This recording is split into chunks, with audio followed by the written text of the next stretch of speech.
Kabirdham police ने cyber ठगी में बड़ी कार्रवाई करते हुए एक ऐसे युवक को गिरफ्तार किया है जो ऑनलाइन ठगों का मनी ट्रांसफर एजेंट बन चुका था।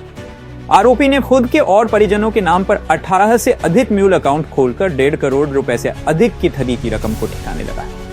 टेलीग्राम ग्रुप के जरिए घर बैठे कमाई के लालच में वह इस साइबर फ्रॉड का हिस्सा बना। पुलिस ने बीएनएससी धाराओं के तहत मामला दर्ज कर कार्रवाई शुरू कर दी है। एसपी धर्मेंद्र सिंह ने युवाओं को सावधान रहने की अपील की है। यूनाइटेड न्यूज ऑफ एशिया के लिए कवर्धा से राज नामदेव की खास रिपोर्ट। के खिलाफ में 8 अपराध जो दर्ज हो सकता है, बहुत से ऐसे हैं जो अभी भी दर्ज ना हुए। कवर्धा के भी ऐसा कवर्धा का इस अलग राज्यों की कितनी पैसे की रिकवरी हुई? पैसे की रिकवरी नहीं, पैसे तो ये लाते थे तत्काल ट्रांसफर। ये क्या करता है, जैसे आप उसमें किस ठग रहे हैं, इसके खाते किराए पे ले रखे हैं।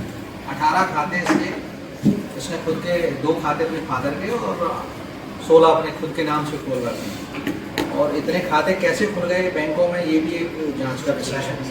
और 18 खातों में क्या करता था कि पैसा मंगवाता था, जो ठग थे पैसा इसके में डालते थे, 10% कमीशन के साथ ये आगे ट्रांसफ़र कर देता। ये प्रथम लेयर का व्यक्ति है, तो ये अपनी सेकंड लेयर को ट्रांसफ़र कर देता। और इस प्रकार इसने करीब 1 से 1.5 करोड़ की ट्रांजैक्शन पिछली 1 साल में किया है। और भी हो सकता है कि और भी ट्रांजैक्शन के बारे में हम निकाल रहे हैं इसके में। और ये 10% अपना कमीशन लेके उस पैसे को तत्काल ट्रांसफ़र कर देता है। ये इसकी मॉडस ऑपरेंडी है। ये ग्रुप से आप कौन सी स्टेट वगैरह से ऐसे जुड़ा हुआ था, कोई बड़े ग्रुप से जुड़ा था? ये करीब टेलीग्राम के माध्यम से कुछ लोगों ने, अभी हमारा क्योंकि विवेचना में है ये प्रकरण, तो हम उन सबको गिरफ्तारी के प्रयास करेंगे जिन से ये जुड़ा था। कवर्धा में भी कोई शिकायत है? कवर्धा पुलिस के हाथ में कैसे लगी? ये क्योंकि हम लोग म्यूल समन्वय पोर्टल के द्वारा हम लोग निगरानी रखते हैं म्यूल अकाउंट पर। कि म्यूल अकाउंट वो अकाउंट होते हैं कि जिनका बार बार उपयोग पूरा हो, जिसके पास आमदनी कुछ नहीं है और बार बार उसमें पैसा आ रहा है और जा रहा है, आज आया और शाम को चला गया, इस तरह के अकाउंट होते हैं। तो उस पर नजर हमारी जो साइबर टीम होती है, हमारी छत्तीसगढ़ की साइबर टीम और हमारी भारत सरकार में जो साइबर टीम है वहाँ की दिल्ली की, वो भी नज़र रखी है। तो समय पर अलर्ट आते हैं, उस अलर्ट के आधार पर हम लोगों ने ये कार्रवाई की है। और जब इसको पाया गया कि हाँ ये, तब इसकी गिरफ्तारी हुई है। और क्या जायसवाल नाम जिस लड़के, मोहन जायसवाल नाम का लड़का है, पौड़ी थाना क्षेत्र के अंतर्गत चौकी क्षेत्र पर रहने वाला है। और कब से वो है तो इसका अपन पता लगा है। कहाँ से गिरफ्तारी, कहाँ से? पौड़ी से। ये सभी खाता जो है जिला में है सर कि अलग अलग? ये ज़्यादातर बैंकें हैं, अपने जिले की बैंकें हैं और कवर्धा की हैं। और कौन कौन से था उसके सबसे ज़्यादा हमें HDFC के 4 हैं। HDFC के जैसे 4 खाते हैं, बंधन बैंक है, बंधन बैंक है। ज़्यादातर जो प्राइवेट बैंक है बड़े बैंक का सबका खाता है सबका।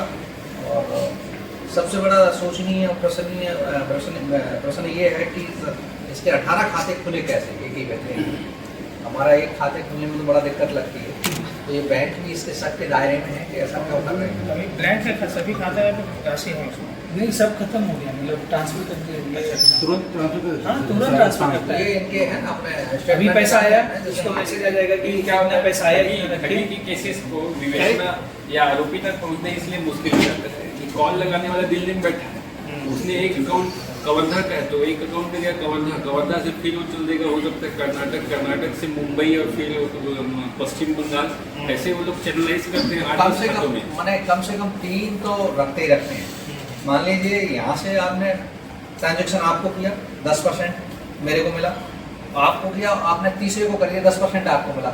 ऐसे जो साइबर फ्रॉड है वो कम से कम 30% पैसा अपना खर्च करते हैं, 70 अपना ले जाते हैं। वो इसके ज़्यादा विदेशों से भी तार जुड़े रहते हैं इनके। ये जो ऑपरेटर होते हैं इनके में, वो विदेशों में। सबसे बड़ी विडम्बना ये है कि हमारा इंफ्रास्ट्रक्चर हमारे भारत का उपयोग करते हैं, व्यक्ति भी हमारा होता है।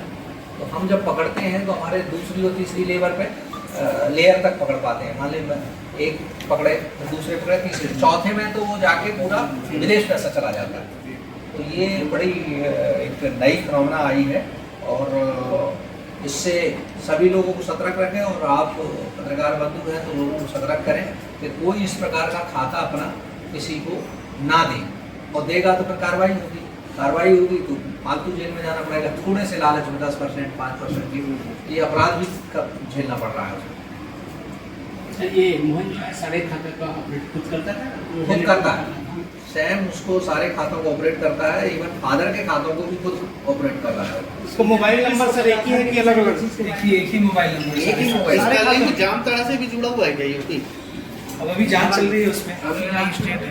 और इस बार ये विभिन्न खातों में इसने ट्रांसफ़र किया है देश के, और करीब 8 केस पूरे देश में इसके खिलाफ रजिस्टर है। उसमें एक अपने यहाँ भी तो ये केस रजिस्टर है, और इसको लेकर हम इन्वेस्टिगेशन कर रहे हैं। इसके खातों का उपयोग डेफिनेटली 8 खातों में तो हुआ ही है, इसके अलावा और कितने खातों में हुआ वो भी है, और इसके जो सहयोगी हैं इस जिले में उनका भी हम पता लगा रहे हैं। इसने बताया है कि कुछ इसके सहयोगी थे, उनके भी खाते उपयोग करता रहा है। फिलहाल हमारी जानकारी में जो आए हैं वो 18 खाते ही वो उसके आए हैं। इसके माध्यम से साइबर ठगों तक पहुंचा जा सकता है क्या? कोई जांच चल रही क्या? हाँ, अभी प्रयास करेंगे इसके ऊपर जो कितने इसके लेयरों तक हम जा सकते हैं, और खासकर मैं यहाँ अपनी जनता से जरूर अनुरोध करूँगा कि आप लोग अपने खाते का किसी भी प्रकार से छोटे पूरे लालच में आकर या किसी गेमिंग के नाम पर या किसी और माध्यम से आप अपने खाते का उपयोग इस प्रकार के ठगों के झांसे में नहीं आए। ये ठग आपको लालच देते हैं 10%, 5% का, और ये स्वयं बच जाते हैं और आपको उन केसों का वो सामना करना पड़ता है, और आपको इस संबंध में जेल भी हो सकती है, और आपको बहुत बड़ी कीमत 10% के एवज में चुकानी पड़ेगी। साइबर ठगों से जो है इनका संपर्क किस माध्यम से हुआ, कैसे हुआ? इस व्यक्ति का कहना है कि मेरा टेलीग्राम के माध्यम से कुछ एप्स हैं, यूट्यूब वीडियोस हैं, जिसमें ये लगा है कि आसानी से पैसा कैसा कमाएं, और इसी झांसे में ये व्यक्ति आया है, और लगभग 1 साल से ये काम कर रहा है। सर, बैंक वालों की भी भूमिका संदिग्ध लग रही है, उनकी भी कार्रवाई होगी क्या? हाँ, बिल्कुल ऐसा लग रहा है कि 4 खाते एक ही बैंक में एक ही नाम से और एक ही टाइप का खाता, जैसे सेविंग है तो सेविंग ही एक बैंक में, कैसे एक ही ब्रांच में 4 खाते हैं, इस संबंध में भी हम विवेचना में शामिल करेंगे, उनसे भी पूछताछ करेंगे उनका क्या नियम है कि एक व्यक्ति के कितने खाते खोले जा सकते हैं, उस संबंध में भी। आरोपी ने कुछ और नाम भी बताया सर, उनसे भी पूछताछ? हाँ, आरोपी ने कुछ नाम बताए हैं, और उनसे हम बुला के उनसे पूछताछ करेंगे। अगर उनका उपयोग उनके खातों का हुआ है म्यूल अकाउंट के रूप में, तो उनको भी हम जेल भेजने का प्रयास करेंगे।